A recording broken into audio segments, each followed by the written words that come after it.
big and bold prediction for week 1 of the college football season. Here you go.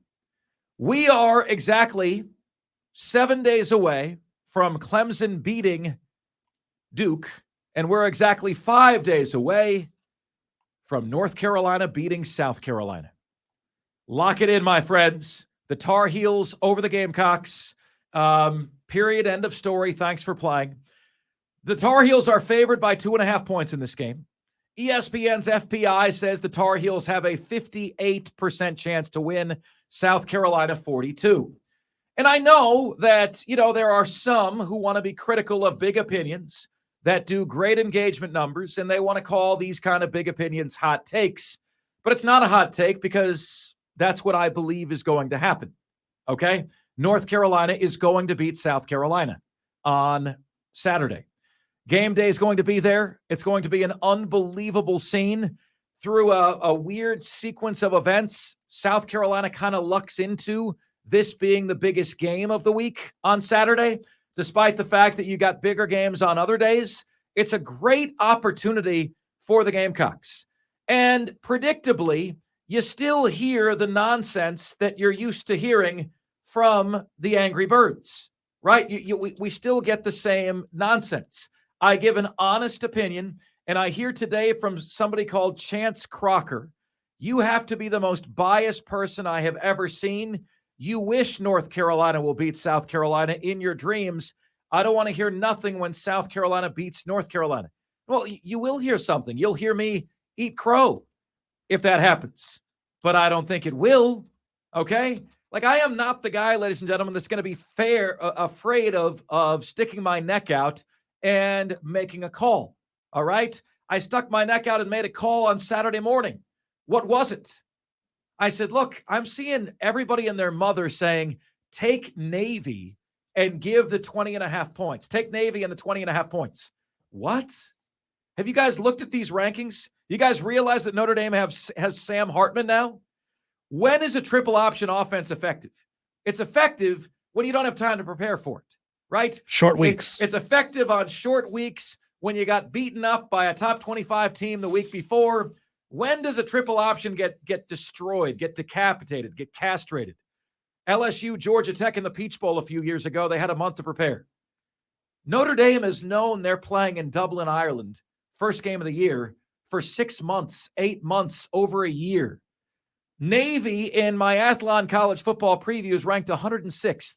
The line was 20.5. Navy's only chance to win that game was to hope that both teams wore their jerseys with no insignias on them, no logos on them, so that you couldn't tell who won the game. They were both going to wear their blue jerseys with the gold helmets. That way you couldn't tell them apart. I said Saturday morning, I said, look, guys, I think I really lean heavily toward Notre Dame. My score was Notre Dame 36-10. The final score was Notre Dame 42-3. I was in the ballpark. They were even more dominant than I thought they would be, and it was very much against conventional wisdom. I believe that North Carolina beats South Carolina over the weekend. And I think the biggest key to me in this game is the answer to the following question. Who's got a better defense now? Because last year they were both god-awful, right? Awful. South Carolina, the only team with a winning record that was outside the top 100 out of 130 teams in both rush offense and rush defense. Pathetic. North Carolina, there's a reason you spell out their name and no letter D is found. So I want to see who's improved on that side of the ball, right? I do believe that North Carolina being ranked and South Carolina not being ranked is a motivational edge for the Gamecocks. Another motivational edge is the fact that Spencer Rattler used to be the projected number 1 overall pick. Now he has to go up against the guy who might be the projected number 1 overall pick, Drake May, when all is said and done. So I think the Gamecocks have a couple of motivational advantages that keep this game close, right? I really do. But I think Mack Brown's longer tenure at North Carolina than Beamer at South Carolina is going to give North Carolina the edge. They're dragging their feet. The NCAA is on that waiver for North Carolina's top receiver, which could really hurt North Carolina should they not have him. At the same time, South Carolina has lost a tackle for the season. So I really think, folks, this looks to be a very, very good and competitive game. I just believe when all is said and done, Drake May is going to be the difference. I think when you factor in all that South Carolina lost, Jordan Birch, Zach Pickens, right? There are some holes on that team that Drake May is going to feast on, and I'm fascinated to see whose defense has improved more. Look, guys, the over-under in this game, Diesel, this is insane. What do you think the over-under on this game is? The total points. Think about this for a minute. Like, think about, in your mind, what is the score going to be of this game? I'm going to say this is going to be about a 55-point score.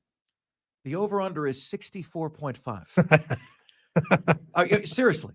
Like, they think, like, if you pick 35-28, you're not going to win the bet. You know what I'm saying? Like, you're still going to be the under there. That's insane. 64.5 points. They don't think anybody going to stop anybody in this game. But I lean North Carolina, and I lean North Carolina very, very, very, very close. And I know you guys don't like the neutral site game. I know you don't think it's fair that it's in Charlotte, but I promise you one thing. The Gamecock contingent there in Charlotte is going to be louder, okay, than North Carolina's contingent is going to be. You guys are going to make your presence felt. I just believe that North Carolina wins the game. So go ahead and call me biased. Go ahead and call me uncultured. Call me a swine. Call me everything you want. I think North Carolina gives South Carolina an L to start the year.